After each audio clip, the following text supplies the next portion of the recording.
Pemirsa, Megawati Soekarno Putri menyindir kader PDI Perjuangan yang tidak mengikuti perintahnya untuk memenangkan Ganjar Pranowo dalam Pilpres 2024 nanti. Kepada siapa sebenarnya sindiran Megawati itu tertuju?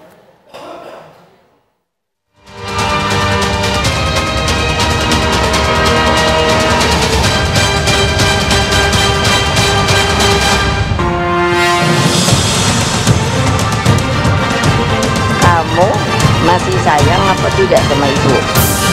Pak, siapa ya? Yang calon kita namanya siapa?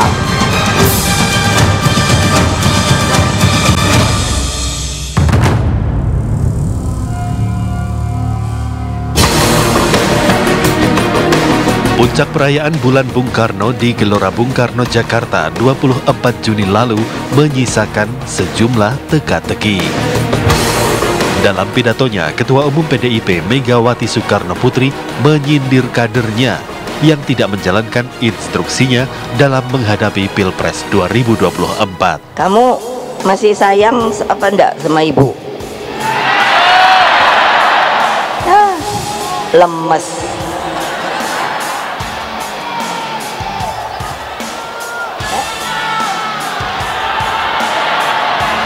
Lo nanya kok malah teriak-teriak. Kamu masih sayang apa tidak sama ibu?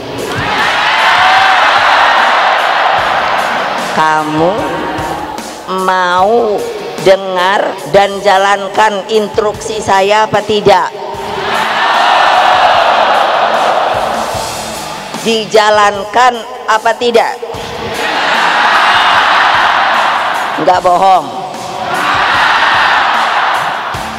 Ini janji loh. Siapa nanti yang tidak turun? Siapa nanti yang tidak turun?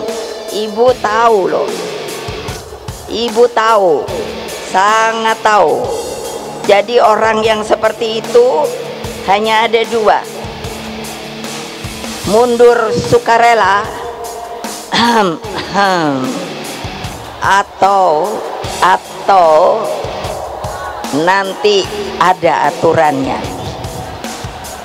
Pasti sudah tahu. Selain menyindir kadernya yang membangkang, Megawati juga menanyakan nama capres yang akan diusung oleh PDIP. Nah, ini karena tadi sebetulnya, tapi tadi saya pikir sudah disebut oleh Mbak Puan. Semua yang hadir, yang terhormat di sini, termasuk Pak Jokowi, lalu sudah dikenalkan. Pak, siapa ya? Yang calon kita namanya siapa? Siapa? Pranowo Ganjar. Ya, namanya Pranowo Ganjar. Kok tumben ya? Nggak salah. Biasanya suka kebalik-balik. Pertanyaan itu sepertinya ditujukan pada kader PDIP secara umum, khususnya yang hadir di GBK. Namun pakar semiotik ITB, Acep Iwan Saidi, menafsirkan sindiran Megawati itu tertuju pada Jokowi. Acep menilai Megawati sebagai politisi yang sangat pintar dalam berkomunikasi. Pertanyaan Bu Mega itu kan sebetulnya seolah-olah ke publik. Sebetulnya ketika dia mengatakan ke publik, saya juga sedang menunjuk ke belakang. Pak Jokowi ada di belakang beliau, ya. Dan dengan ahem 3 kali itu kan sangat menarik, ya. Dan yang menarik lagi ketika Ibu Mega membalik nama Pak Ganjar, ya. Masih ingat kan siapa namanya? Pranowo Ganjar. Nah, ini hal yang menurut saya cukup canggih disampaikan oleh Ibu Mega, ya. Karena Pranowo Ganjar itu konstruksi bunyinya akan dekat dengan Prabowo, gitu kan? Prabowo Subianto, bukan Ganjar Pranowo. Nah, ini menarik, seolah-olah menunjukkan bahwa Pak Jokowi itu memang mendua, dan realitas politik kita menunjukkan itu, ya. Rumor politik kita menunjukkan bahwa Pak Jokowi memang bermain di dua tokoh ini sebagai kendaraannya. Acep juga mencermati ekspresi Joko Widodo saat mendengar sindiran Megawati tersebut. Ia menganalisa senyuman yang dilihatnya sebagai senyuman yang berbeda. Dan kemudian kalau kita lihat bagaimana mimik Pak Jokowi, ya, Pak Jokowi tersenyum, ya, dan senyum di dalam bahasa tubuh itu tidak selamanya menunjukkan kebahagiaan, kesenangan, tapi senyum juga bisa menyembunyikan sesuatu, bahkan bisa menyembunyikan kekecewaan. Ya.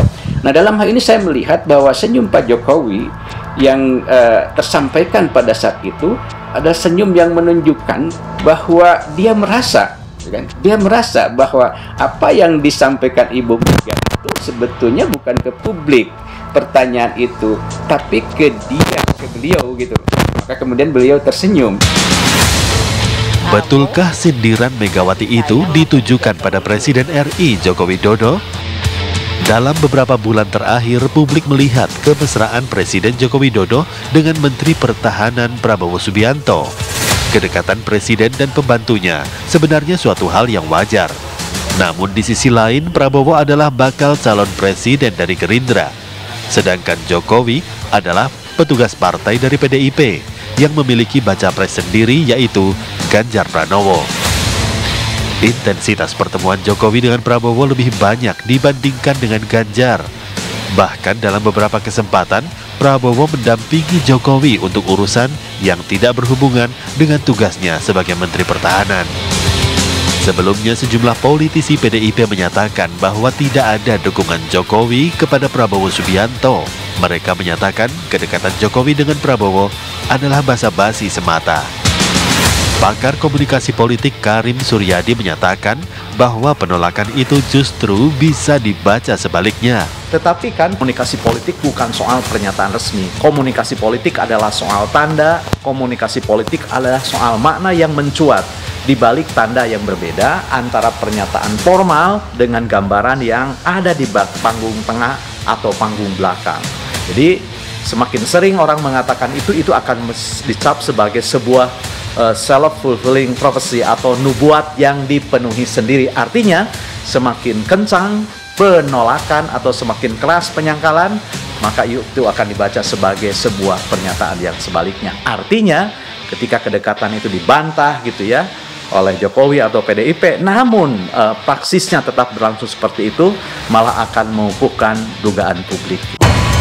Kemesraan Prabowo dengan Jokowi memang tidak bisa dipisahkan dari irisan tugas mereka di pemerintahan. Namun beberapa kali pertemuan menunjukkan bahwa tidak berkaitan dengan tugas Prabowo. Tetapi kan publik juga paham, ketika Presiden bertemu dengan Prabowo, apakah mengatakan sesuatu atau membahas sesuatu yang urgent atau tidak?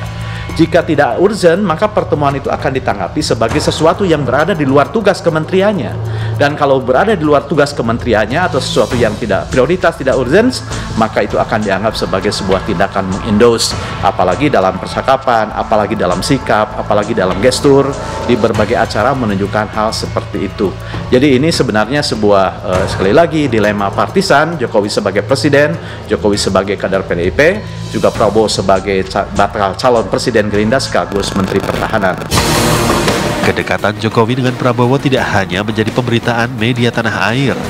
Media luar negeri juga memberitakan kecenderungan Jokowi untuk memberikan suara pada lawannya di 2014 dan 2019. Lalu untuk siapa sindiran Megawati di puncak perayaan bulan Bung Karno itu?